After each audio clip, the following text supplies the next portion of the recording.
guys, welcome to another day, another question.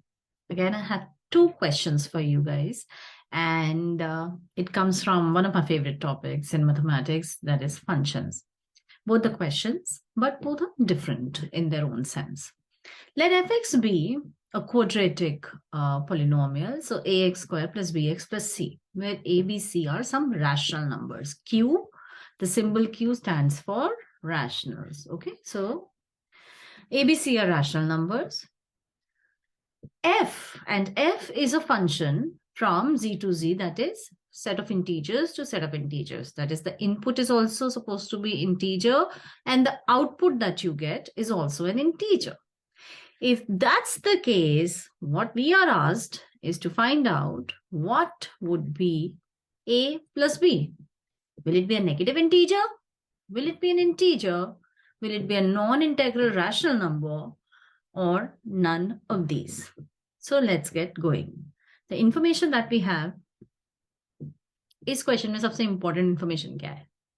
इस question में सबसे इंपॉर्टेंट इंफॉर्मेशन है that this function is from z to z, that is integer to integer. Input भी integer है, output भी integer है.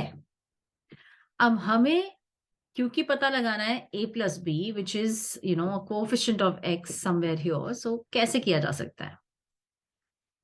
Now, अगर मेरा इनपुट 0 है, जो कि हो सकता है, अगर मेरा इनपुट 0 है, so my function becomes just c, right? Function becomes just c. अब because f0 is an image, okay, it has to be an integer. क्यों भला? क्योंकि f is from z to z. So जो हमारा f0 आया है, which is actually c, it has to be an integer. तो c हमें पता लग गया, out of a b c हमें actually पता लग गया that c is an integer.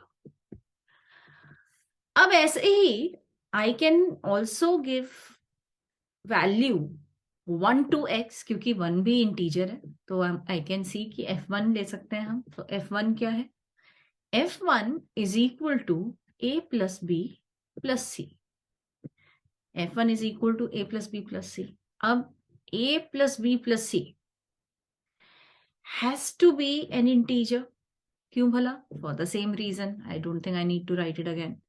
बिल्कुल सेम रीजन के लिए, क्योंकि ये एक इमेज है, तो इमेज हमारी इंटीजर ही होनी चाहिए, बिकॉज हमारा कोडोमेन ही इंटीजर है, सो ये भी इंटीजर ही होगा कोई ना कोई. So a plus b plus c is an integer, out of which, guys, we have already figured out that this is an integer. c अगर integer है तो a plus b क्या होगा? a plus b will have to be an integer, because an integer plus an integer can only give you an integer. अगर a plus b integer नहीं होगा तो a plus b plus c कैसे integer बनेगा? c integer है, हमें पता लग गया है. So the correct answer is that a plus b is an integer. इतना हम नहीं जा सकते कि हमें पता लगे कि ये नेगेटिव इंटीजर है क्या है, क्योंकि we don't have all the values with us. So the correct answer should be option B here, which is that a plus b is an integer. So according to me, that should be the correct answer. अब ऐसे ही एक मजेदार question लेते हैं log का. The domain of the function y equals to log base 10, log base 10, log base 10, so on and so forth, till finally also log base 10 of x. अब ये साफ हमें क्वेश्चन में लिख दिया है कि this is happening n number of times. ये जो log अप्लाई हुआ है ये n नंबर ऑफ टाइम्स हुआ है. We need to find out कि भैया what is the domain of this function. What is the domain of this function, log function. Options आपके सामने हैं. Let's try to figure out. अब अगर मेरे पास डोमेन का क्वेश्चन आता है और लॉग है, तो सबसे पहली चीज हम क्या करते हैं? So you are given log base 10, log base 10, so on and so forth till log base 10 x, और ये मुझे पता है कि n नंबर ऑफ टाइम्स हो रहा है. फिर से बोलूंगी, log का क्वेश्चन आता है अगर, डोमेन निकालने के लिए, the what is the first thing that we do, we look for the basic condition कि भाई log of anything that you would be taking, the input has to be positive. सो यहां से हमें अपना पहला एक कंडीशन मिलता है जिसको हम कैरी फॉरवर्ड कर सकते हैं, right? So what ever you have with this first log base 10, that has to be positive. ये तो बेसिक कंडीशन है ही है. So log base 10, log base 10, so on and so forth till log base 10 x, जहां पे अब ये कितनी बार बचा आपके पास, n minus 1 टाइम्स.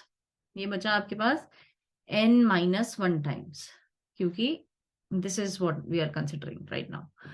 तो ये जो है ग्रेटर देन 0 है. It has to be strictly greater than 0. Okay, that's the first restriction that you have, the domain restriction that you have. This has to be strictly greater than 0. ठीक है, n minus 1 number of times ये log है यहाँ पे लगा हुआ.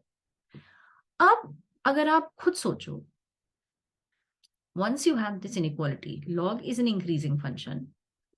जैसे अगर मान लीजिए हमारे पास होता है कि भाई log x is greater than y, क्योंकि मैंने log x लिया है तो बेस हमारा हो गया नेचुरल e, सो एक्सपोनेंशियल आ गया यहाँ पर. ठीक है, it's natural log basically. तो the moment you have this, what do you tell yourself कि ओ इसका मतलब मैं एंटायर लॉग अगर करती हूँ तो इसका मतलब ये हो जाएगा x is greater than e to the power y. ऐसा क्यों हो रहा है? क्योंकि it's an increasing function and entire of log is basically, आपने इनवर्स ले लिया, इनवर्स लिया तो e, क्योंकि बेस e था तो e आ गया, राइट? अब बेस 10 है यहाँ पर, बेस 10 है यहाँ पर, तो क्या होगा? So this implies, for us this implies that, अब अगर आप नेक्स्ट स्टेप में यहां पे फोकस करेंगे, आपने एंटाई लॉग करा तो आपको पता लगा कि ओ log 10 so on and so forth log 10x, अब ये कितने नंबर ऑफ टाइम्स है? n minus 2 number of times should be greater than 10 to the power 0, should be greater than 10 to the power 0, क्योंकि यहाँ पे बेस 10 था. ठीक है, e नहीं है base, base is 10. Okay, so 10 to the power 0 हो गया. Okay, which is basically 1. फिर आते हैं इसके अगले स्टेप पे, सेम चीज ही तो अप्लाई होगी अगले में भी. What will happen? This is implying that log base 10, log base 10, so on and so forth, log base 10x, n minus 3 number of times बचा, that has to be greater than 10 to the power 1, it is 10.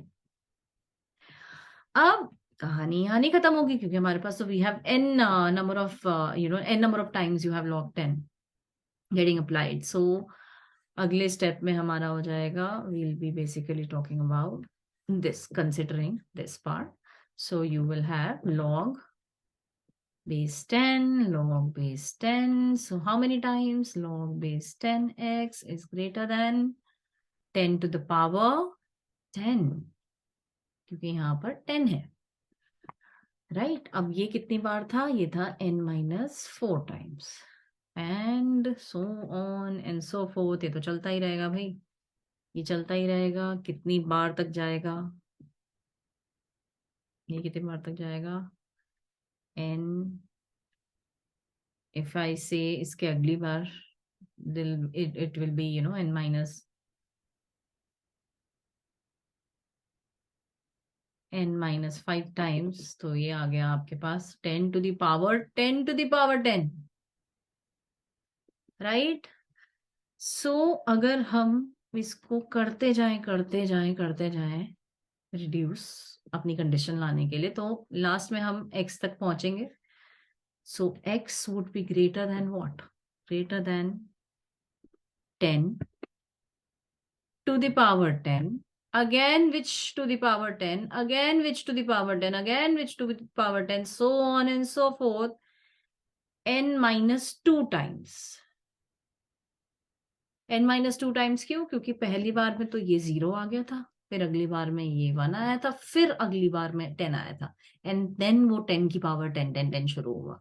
So what it is giving you, it is giving you x. The condition on x is actually 10 to the power 10 to the power 10 blah blah blah blah blah. It keeps on going in -2 number of times, and therefore अगर हम अपनी option देखें, there is no option which actually contains this. So none of these should be the correct option here. None of these is the correct option here.